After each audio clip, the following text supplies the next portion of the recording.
that brotherhood of Islam that's propping you up and helping you maintain the remembrance. It's really hard. I mean, you can't do it alone, really. Right, and this is a terrible place to be the lone sheep. Yeah, that's very true. But let's go back to your story about how you came to Islam. So you had finished reading the autobiography of Malcolm X. So after high school, I really was interested in a spiritual path. I really wanted to figure out what's life all about. So I ended up going to a Buddhist school in the Rocky Mountains, and you know, there's monks there and things like this, and you know, different styles of meditation and things like this that we would learn, and I learned about Buddhism and stuff like that. And there are things of Buddhism that are very beautiful and that I liked a lot. I mean, one of, you know, remembrance of death and that this life is only temporary is one of them. But overall, I was kind of turned off, and I felt that a lot of the students there weren't really serious about living spiritual lives. And so after, you know, less than a year, after about a semester, I said, you know, this isn't for me. And so I came back here to Seattle, and I continued my studies at community college, just in general studies. Wasn't really sure what I wanted to do, but you know, eventually I just started studying about Islam, and some friends of mine started studying about Islam, and it wasn't really that I met Muslims. It wasn't really that you know, because I didn't know very many Muslims personally as friends, but I just started studying about Islam, and I was amazed that, you know, this is what I already believe, the life of Jesus. So in Catholic school I learned about Jesus, but it always, peace be upon him, but I always felt that Jesus, or Isa bin Maryam, truly came with a message from God, but that men had distorted this message. I mean, it became very clear to me as I studied the history of Christianity and things like that, that there were things in here that I just didn't feel were actually from the teachings of Jesus, peace be upon him. And when I started studying about Islam, this is what Muslims believe. You know, I didn't know that many. I think many Muslims would be surprised to know that probably most Christians don't know that Muslims believe in Jesus, and they believe. And I started studying one God, only one God, and it's the creator of everything. I always believed in that. I never in my life doubted that there was a creator, that there was a supreme being, and Muhammad is the messenger of God, peace be upon him. This wasn't hard for me to believe. And in fact, the inclusiveness, that there were many prophets. In Islam, we accept all the prophets, peace be upon them all. We believe in them. There are many prophets that we don't know about. Was the Buddha prophet, was Lao Tzu, the creator of Taoism, a prophet?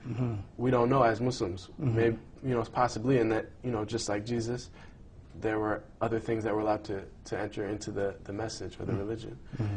And the inclusiveness really spoke to me. And I had no problem, you know, with believing that Muhammad was the messenger of God, peace be upon him.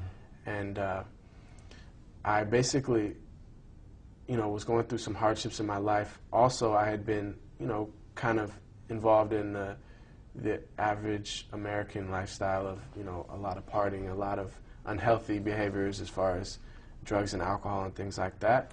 Akhi, now you're telling me about some of the hardships you faced while growing up before you became Muslim. Can you just elaborate a bit, because maybe your story is similar to some other people's story? So I was, you know, involved in a lot of drugs and alcohol at that time in my life. I was around 19 years old, and you know, a lot of parties and stuff like that. And I basically became unsatisfied with that, and I said, you know, I want to live a spiritual life. I want to live a life with a purpose. But part of my lifestyle is contradictory to that. And you know, it was at that moment that, you know, I was in true despair. I felt like I was at true rock bottom. And that was the first time that I really prayed a sincere prayer. I felt like I didn't know how, you know, to pray exactly. But I just fell to my knees and prayed to God in sincerity, really from the bottom of my heart, knowing at that moment that there was no one else that I could turn to. And I said, you know, guide me, you know, to the path that you choose for me, the righteous path, the true, straightest path. And though, because truly I didn't see a way out of that lifestyle that I was so embedded in. And you know, it didn't happen at that moment. I didn't see it a complete change or anything like that right then. But a lot of things started changing in my life, and people started switching around. The friends that I was with, I drifted away from them and things like that. And about 6 months later, I was guided to Islam. And in that 6 months, I started to read more about Islam. Started to read about the life of the Prophet Muhammad, peace be upon him. And I had a girlfriend at the time, actually, and she was also reading about the Prophet Muhammad, peace be upon him, and about Islam. And, you know, it was kind of funny. She was like, I want to go to the mosque on this Friday, and I want to take my shahada and become a Muslim. This is before you or after you? This is Same before day? me, yeah. Right? I still hadn't become Muslim. I was still studying. We were both studying together. And I was like, this was, you know, a few days before Friday, a few days before Jummah. And so I said, well, okay, I support that. I'm still studying, though. I'm not ready yet. And, you know, I kept studying, and a few days went past, and it was Friday. And she was getting ready, and she was putting on her hijab and everything.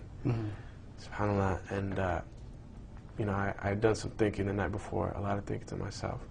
And I said, you know, I believe this. There is something that's telling me, no, just wait for a while. You know, just study a little bit more. You know, but I said, you know, a mathematician doesn't just say, well, you know, I'm not going to be a mathematician because I don't know everything about math. You know, 2 + 2 = 4. If you know that's the truth and you know the principles are there, you know, you'll learn when you get into it. Right. So that's kind of how it was. And I said, you know, I'm going with you. And so we went to the masjid that day, and after Jummah, that was my first time in a masjid in my life. And after Jummah, the Imam said there's a brother and a sister who would like to enter Islam. And so I got up in front of the Imam, and, you know, surprisingly, there's hundreds of people there, but I didn't feel nervous at all for some reason. Usually I'm very nervous, you know, speaking in front of people, but it's like I didn't feel nervous at all at that moment. And so I took the Shahada, Ashhadu an la ilaha illallah, Ashhadu anna Muhammadan Rasulullah, and then he translated it into English, and I had read about it, so I knew what I was saying. And that was that. And that was the beginning. And it was. And how did you feel at that moment, at that time? I felt amazing, you know. I mean, really, SubhanAllah, what happened is every single brother in the mosque lined up to give me a hug. And I had never felt that much love in my life, from even friends and family, let alone perfect strangers. And they, you know, welcome to the family, things like this. So I really felt, you know, this is unreal, you know.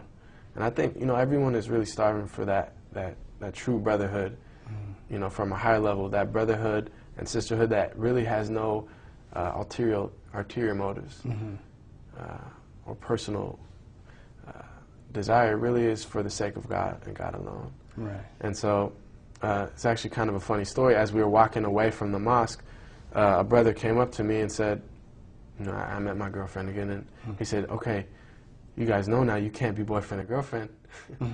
And, you know, we were living together at the time and stuff like that. So he said, you can't be doing that either. He was like, you either have to get married or you guys you can't be together. And I hadn't heard that before, so I was like, come on.